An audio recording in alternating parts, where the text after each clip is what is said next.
सिंधी अदब जी दुनिया में भली कार दोस्तों शामिल क्यों था नाविल इश्क जा 40 उसूल हिस्सो 20 ईला नॉर्थ एम्पटन 12 जून 2008 ईस्वी। बस हाणे ई ईला मिठड़ी गुस्ताखी पढ़ी पूरो कयो हो ऐं पंहिंजी आख़िरी रिपोर्ट खे आख़िरी नज़र ॾिसी रही हुई। जेतोणीक नाविल बाबति अज़ीज़ सां शिदत सां ॻाल्हाइण पए चाहियईं, पर पेशेवर हिस खे ईअं करण खां रोके छॾियो। इहो सही न हूंदो, कमु पूरो करण खां अॻु त न। हिन अञा ताईं अज़ीज़ खे इहो बि न ॿुधायो हो त संदसि नाविल पढ़ण खां पोइ उन रूमीअ जी शाइरी जो हिकु किताबु ख़रीद कयो आहे ऐं हर रोज़ सुम्हण खां पहिरीं कुझु बेत पढ़ंदी आहे। नाविल ते कयल कम खां इन लेखक सां ॻाल्हि ॿोल खे सही नमूने अलॻि करे रखियो हो, पर 12 जून ते कुझु अहिड़ो थियो जंहिं ॿिन्ही जे विच वारे संदेह खे हमेशह लाइ मिटाए घटाए छॾियो। उन ॾींहं ताईं ईला कॾहिं बि अज़ीज़ जी तस्वीर न ॾिठी हुई। संदसि वेबसाइट ते का बि तस्वीर न हूंदी हुई। खेसि को बि अंदाज़ो न हो त हू ॾिसण में कीअं हूंदो। शुरू में त अणॾिठे माण्हू सां ॻाल्हाइण वारी पुरअसरार कैफ़ियत में मज़ो थे आयसि, पर वक़्तु गुज़रण सां तजस्सुस वधी वियुसि। संदसि पैगामनि खे शिकिल ॾियण जी ज़रूरत महसूस थी। उन खां का तस्वीर न घुरी हुई जेको कुझु अजीब थे लॻो। उन करे अचानक उन खेसि पंहिंजी तस्वीर मोकिले छॾी। पोर्च में उहा स्प्रिट सां गॾु वेठी हुई। खेसि हल्के आसमानी रंग जो वॻो पहिरियल हो। तस्वीर में संदसि मुख ते अधु ख़ुशि अधु नाख़ुशि मुर्क सजल हुई। उन कुते जो कॉलर मज़बूतीअ सां झले रखियो हो, ॼण त हुन मंझां का अणॾिठी कुवत हासिल करण जी कोशिश कंदी हुजे। मथां आसमान ते सुरमाई ऐं वाङणाई रंगनि सां कुदरती पेवंदकारी थियल हुई। इहा संदसि सुठी में सुठी तस्वीर न हुई, पर मंझसि कुझु रूहानियत हुई। या खेसि ईअं थिए लॻो त उन में तक़रीबन कंहिं ॿी दुनिया जो ॾेख हो। ईला पंहिंजी तस्वीर ईमेल करे इंतज़ारु करण लॻी। इहो अज़ीज़ खे चवण जो हिकु तरीक़ो हो त हू बि पंहिंजी तस्वीर मोकिले, ऐं हुन मोकिली। अज़ीज़ जी मोकिलियल तस्वीर जॾहिं ईला ॾिठी, खेसि ईअं लॻो त इहा परे किथे उभरंदे इलाइक़े में निकितल तस्वीर आहे जिते हूअ कॾहिं बि न वई हुई। तस्वीर में अज़ीज़ जे चौधारी कारनि वारनि सां हर उमिरि जा मक़ामी ॿार बीठल हुआ। संदसि अखियूं कंहिं कुवत ऐं ॿी कंहिं शइ जेका ईला सम्झी वरितो त हमदर्दी हुई, सा ज़मरत जियां जरकी रहियूं हुयूं। खेसि हिकु कन में वालो ऐं गले में हार पातल हो, जंहिंजे पुतले जो नमूनो ईला खे सम्झ में न आयो। पोयां हिकु जरकंदड़ ढंढ हुई जंहिंजे चौधारी गाह बीठल हो, ऐं तस्वीर जे कुंड में कंहिं शइ या कंहिं माण्हूअ जो पाछो हो जेको कैनवास खां ॿाहिरि हो। तस्वीर में बीठल माण्हू खे जांचींदे इन तस्वीर खे हर रुख खां ॾिठो। ईला खे ईअं लॻो त उहे खेसि सुञाणे थी। जेतिरो मज़े जो इहो अहसासु लॻो थिए, उहा कसम खणी चई सघे पई त हुन खेसि अॻु किथे ॾिठो आहे। ऐं ओचितो उन ॼातो शम्स तब्रेज़ अज़ीज़ ज़ैड ज़हरा सां वधीक मुशाबियत रखे थो। हू बिल्कुलु शम्स तब्रेज़ जहिड़ो थिए लॻो जीअं हू रोमीअ सां मिलण ऐं कोन्या अचण खां पहिरीं नाविल में बयानु थियल हो। ईला हैरान हुई त ॼण अज़ीज़ पंहिंजी कहाणी जे किरदार खे पाण जहिड़ो ठाहे रखियो हो। हिकु लेखक जी हैसियत में हू मतां पंहिंजे मरकज़ी किरदार जी झलक पाण मां ज़ाहिर करणु चाहींदो हुजे। खेसि हिकु ॿियो इम्कान लॻो। छा ईअं थी सघे थो त असली शम्स तब्रेज़ ॾिसण में अहिड़ो ई हुजे जहिड़ो नावल में ॿुधायल आहे? जेकॾहिं ईअं आहे त इहा हैरत अंगेज़ ॻाल्हि आहे त 800 सालनि जे फ़र्क़ु हुजण जे बावजूदु ॿिनि माण्हुनि में एतिरी मुशाबियत आहे। छा ईअं थी सघे थो त मंझंदि हिकु जहिड़ा ई ऐं लेखक जी ॼाण बेज़ाब्ता हुजनि? पंहिंजे गुमाननि ते ईला जेतिरो पए सोचियो, ओतिरो ई ईला खे शक पए थियो त शम्स तब्रेज़ ऐं अज़ीज़ ज़ेड ज़हारा जो ॻंढापो कंहिं अदबी हवाले खां मथां थी सघे थो। अहिड़े इंकिशाफ़ ईला ते ॿ गैर मुतविका असर विधा। पहिरियों खेसि महसूस थियो त मिठड़ी गुस्ताखीअ खे ॿीहर हिक ॿी नज़र सां पढ़ण जी ज़रूरत आहे, सिर्फ़ कहाणी पढ़ण जे गर्ज़ सां न, पर मरकज़ी किरदार में लिकियल लेखक खे ॻोल्हण लाइ, शम्स तबरेज़ में अज़ीज़ खे ॻोल्हण लाइ। ॿियो, खेसि अज़ीज़ जी शख़्सियत में वधीक दिलचस्पी थी वई हुई। हू केरु हो, संदसि कहाणी छा हुई। शुरूआती ॻाल्हि ॿोल में हुन खेसि ॿुधायो हो त हू स्कॉट्स आहे, पर पोइ संदसि नालो मशरिकी छो आहे, अज़ीज़। छा इहो संदसि असली नालो हो या इहो संदसि सूफ़ियानी नालो हो? ऐं आख़िरकार सूफ़ी थियण जो मक़सदु कहिड़ो होसि? संदसि ज़हन में हिक ॿी ॻाल्हि बि आई। सभ खां पहिरियों घणी क़दुरु कंहिं आरज़ू जूं नामालूम निशानियूं। घणो अरसो गुज़री वियो हो जो खेसि अहिड़ो अहसासु न थियो हो, उन करे खेसि सुञाण में थोरो वक़्तु लॻो। ऐं हाणे इहो चुभंदड़ सख़्तु ऐं शदीद अहसासु अंदर में हो। हिन ॼाणे वरितो त तस्वीर में मौजूदु शख़्स जी ख़्वाहिश अंदर में आस भञी रही हुयसि। इहो अहसासु एतिरो गैर मुतवक़ा ऐं घेरींदड़ हो जो हुन तकड़ में पंहिंजो लैपटॉप ईअं बंदि करे छॾियो ॼण त तस्वीर वारो माण्हू खेसि गिड़काए वेंदो। बेबारस जंगजू कोनिया 10 जुलाई 1245 ईस्वी। बेबारस, मुंहिंजा पुट कंहिं ते बि भरवसो न कजांइ, मुंहिंजे चाचे चयो, छो त ॾींहों ॾींहुं दुनिया ख़राब पई थींदी वञे। हिन दावा कई त सिर्फ़ हिकिड़ो ई सुनहरी दौर हो जॾहिं हर शइ सही हुई, जॾहिं सॼो निज़ाम हज़रत मोहम्मद सल्लल्लाहु अलैहि वसल्लम जिन जी सुपुर्दगी हेठि हो। सनन बुरके मटाइण खां पोइ हर शइ पोइते पइजंदी वञे, पर मुंहिंजी नज़र में का बि जॻह जिते ॿिनि खां वधीक माण्हू हूंदा, इहा जंग जो मैदान ज़रूर थियणी आहे। एतिरे क़दर जो हज़रत मोहम्मद सल्लल्लाहु अलैहि वसल्लम जिन जे वक़्त में बि माण्हुनि में वेड़ हूंदी हुई। छा ईअं न हो? जंग ज़िंदगीअ जो मर्कज़ आहे। शींहुं हरणी खाए थो ऐं गिझूं उन जे लाश तां बचियल मांस खाई हॾा बचाइनि थियूं। कुदरत ज़ालिम आहे। धरती ते, समुंडनि या हवा में हर हैवान वटि जीअण लाइ सिर्फ़ हिकु ई रस्तो आहे त हू पंहिंजे बदतरीन दुश्मन खां वधीक चालाक ऐं ताक़तवर हुजे। सिधी सादी ॻाल्हि आहे, ज़िंदा रहण लाइ तव्हांखे वेहण जी ज़रूरत आहे ऐं असांखे ज़रूरु वेहणु घुर्जे। एसी ताईं जो सिधो सादो माण्हू बि ॾिसी सघे थो त हिन वक़्तु ॿियो को बि रस्तो न आहे। 5 साल अॻु शयूं बिगड़जण लॻियूं जॾहिं चंगेज़ खान तरफ़ां सुलह करण लाइ मोकिलियल 100 मंगोल एलची मोकिलिया विया ऐं सभिनी खे क़तल कयो वियो। उन खां पोइ चंगेज़ खान गज़ब में बाहि थी मुस्लमाननि ख़िलाफ़ जंग जो ऐलान कयो। एलची कीअं ऐं छो मारिया विया, इहो को बि नथो ॿुधाए सघे। कुझु माण्हुनि जो ख़्यालु आहे त खेनि चंगेज़ खान पाण ई मारायो हो त जीअं हू उहो वॾो जंगी मुआज़ शुरू करे सघे। इहो सच बि थी सघे थो, को नथो ॼाणे सघे, पर मां ॼाणा थो त उन्हनि 5 सालनि में मंगोल सॼे खुरासान मां जितां गुज़रिया उते तबाही ऐं खून रेज़ी करे खेसि नेस्त व नाबूद करे विया। ऐं 2 साल अॻु उन्हनि सल्जूकनि खे कोस्ट डाग में शिकस्त ॾिनी ऐं संदन सुल्तान खे ढल भरींदड़ बणाए छॾियो। असां ते हमिलो न करण जो सिर्फ़ हिकु कारण हो, असांखे ग़ुलाम बणाए रखणु हिननि लाइ वधीक फ़ाइदेमंद हो। जंगियूं त पुराणे वक़्त खां हूंदियूं, घटि में घटि जॾहिं काबिल पंहिंजे भाउ हाबील खे मारियो हो, पर मंगोल फ़ौज त अहिड़ी आहे जेका अॻ में कॾहिं बि न ॾिठी वई हूंदी। केतिरनि ई फ़ननि में माहिर हुआ। उहे कई क़िस्मनि जा हथियार इस्तेमालु कंदा हुआ। हर हथियार हिकु ख़ासि मक़सद लाइ ठहियलु हूंदो हो। हर सिपाही असले सां भरियलु हूंदो हो। हिकु लठ, हिकु कुहाड़ो, हिकु तरार ऐं हिकु भालो।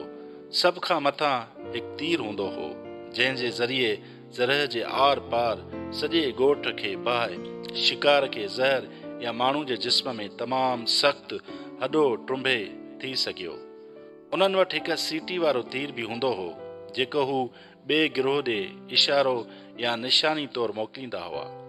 अहिड़ी सुठी तरबियती महारत ऐं बिना कंहिं ख़ुदा ऐं संदसि ख़ौफ़ जे मंगोलनि पंहिंजे रस्ते में ईंदड़ हर शहर ॻोठ वस्ती ऐं वाहण ते हमिलो करे तबाह करे छॾियो।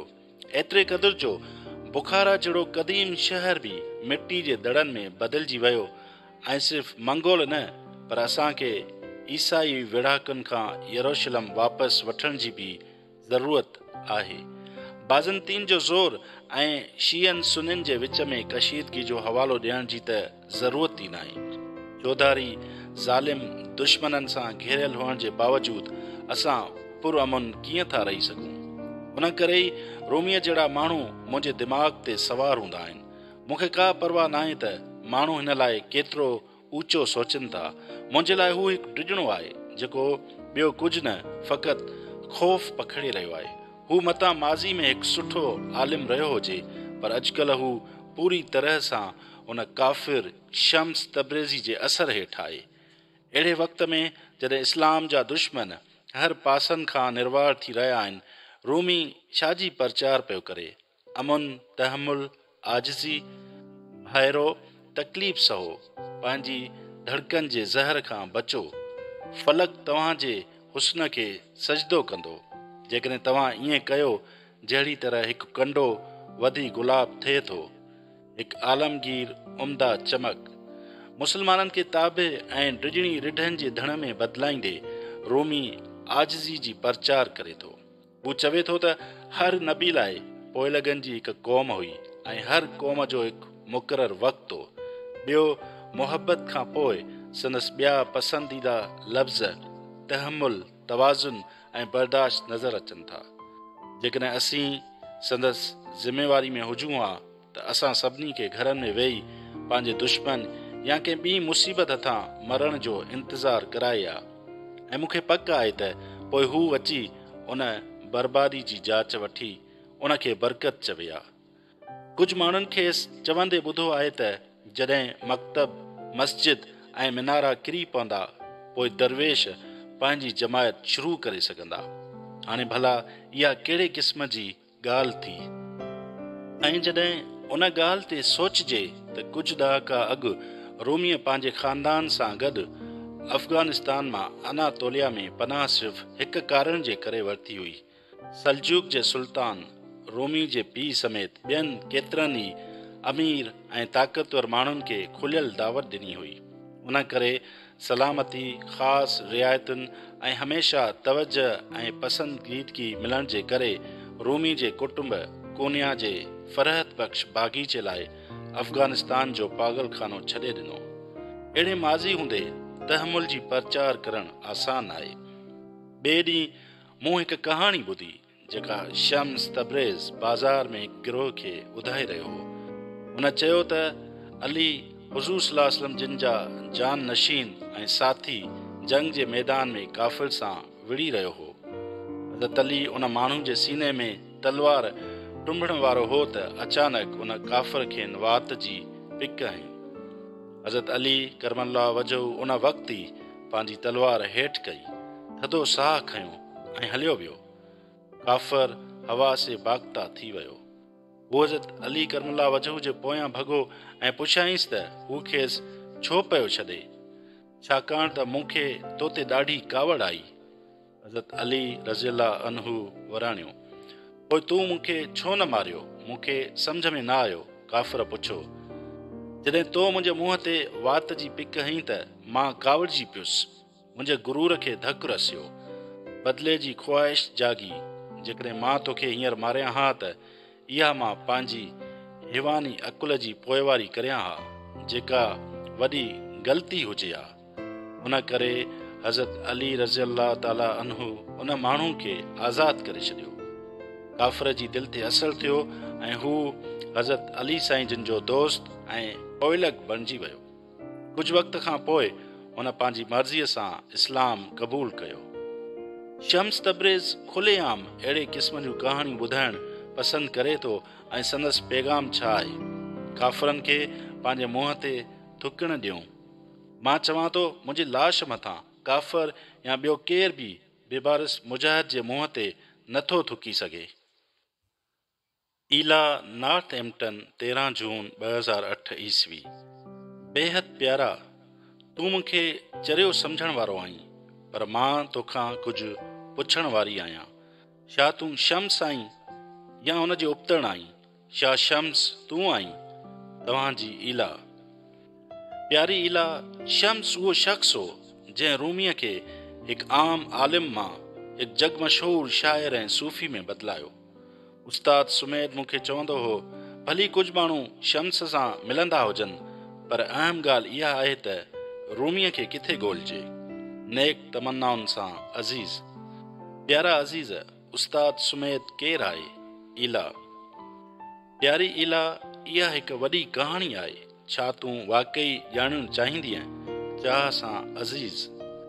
प्यारा अज़ीज़, मूं वटि जझो वक़्तु आहे। प्यार मंझां ईला। रोमी, कोन्या 2 अगस्त 1245 ईस्वी। बाकमाल आहे तव्हांजी ज़िंदगी, दात सां भरपूर, मुकमिल, या इहो तव्हां तेसीं ताईं सोचो था जेसीं ताईं कोई अची तव्हांखे इहो अहसासु नथो ॾियारे त गुज़िरियल सॼे वक़्त में तव्हां छा विञायो आहे।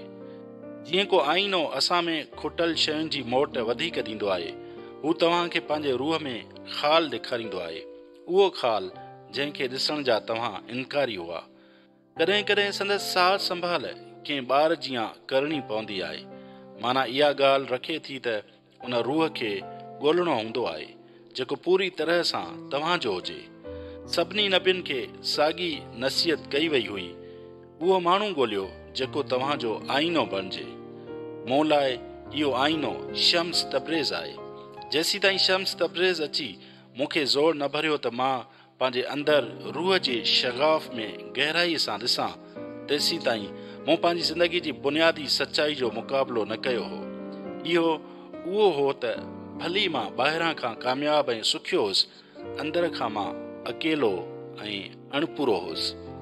इहो ईअं आहे जीअं सालनि ताईं तव्हां पंहिंजी ज़ाती लुग़त तरतीब ॾिनी हुजे, उन में अहम नज़रियनि खे पंहिंजी तशरीह मफ़हूम ॾिनो हुजे। जीअं सचाई या हुस्न, ज़िंदगी जे अहम मोड़नि ते तव्हां उन लुग़त जो हवालो ॾियो था। कॾहिं बि उन में गुंजाइश या तब्दीलीअ ते को सवाल करण जी ज़रूरत ई नाहे पवंदी। पोइ हिकु ॾींहुं को अजनबी अची तव्हां खां इहा क़ीमती लुग़त खसे परे उछलाए थो। तुंहिंजी सभिनी वज़ाहतुनि खे ॿीहर वाज़िह करण जी ज़रूरत आहे।